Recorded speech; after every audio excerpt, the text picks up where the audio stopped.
Hello everyone, this is your Roshan भैया। आज की इस वीडियो में हम class 10th English first flight किताब का chapter 3 two stories about flying का पार्ट 2 पढ़ेंगे, ब्लैक एरोप्लेन।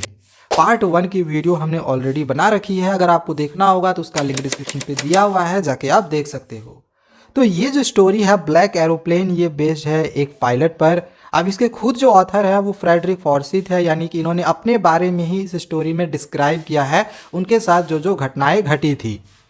तो जो ऑथर होते हैं वो अपने ओल्ड डकोटा DS-088 एरोप्लेन से फ्रांस से इंग्लैंड की ओर उड़ान भरते हैं। याद रखना कि ये एरोप्लेन का नाम है डकोटा DS-088। तो वो फ्रांस से इंग्लैंड की ओर जा रहे होते हैं। सुबह का करीब 1:30 बज रहा था। It was beautiful moonlight night, सुंदर सा मूनलाइट नाइट था। स्काई भी क्लियर था। इस वजह से जो ऑथर था वो काफ़ी खुश था, क्योंकि उसकी जो उड़ान भरने वाली थी, होने वाली थी, वो इजी होने वाली थी। He was dreaming of meeting his family, वह सपना देख रहा था कि वो अपनी फैमिली के साथ एक अच्छी ब्रेकफास्ट कर रहा है इंग्लैंड में, क्योंकि उसको इंग्लैंड पहुंचना था। इंग्लैंड में उसकी फैमिली थी। तो after informing the Paris control that he was on his way to England, वो पेरिस कंट्रोल को ये इन्फॉर्म करने के बाद कि वो इंग्लैंड के लिए जा चुका है, he turn his plane 12 degree west towards England, वो इंग्लैंड की ओर 12 डिग्री अपने प्लेन को मोड़ देता है।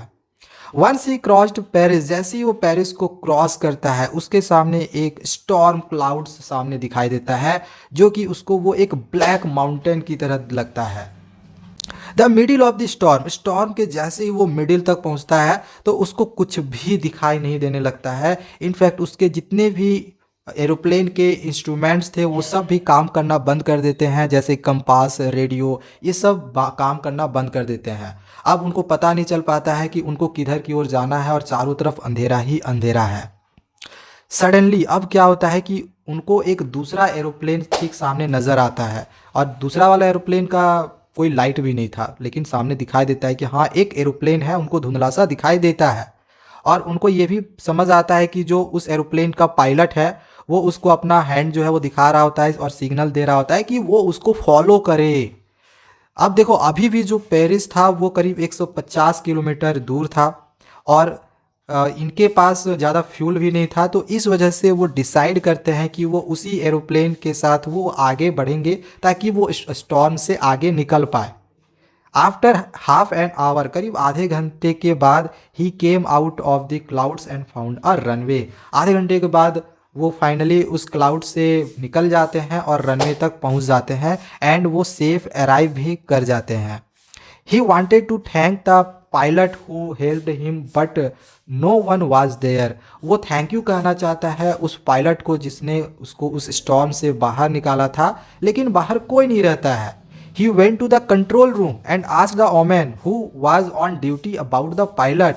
वो कंट्रोल रूम में भी जाता है उसको थैंक यू बोलने के लिए। वहाँ पे एक महिला बैठी हुई रहती है, उससे पूछता भी है कि ड्यूटी पे कौन सा पायलट था।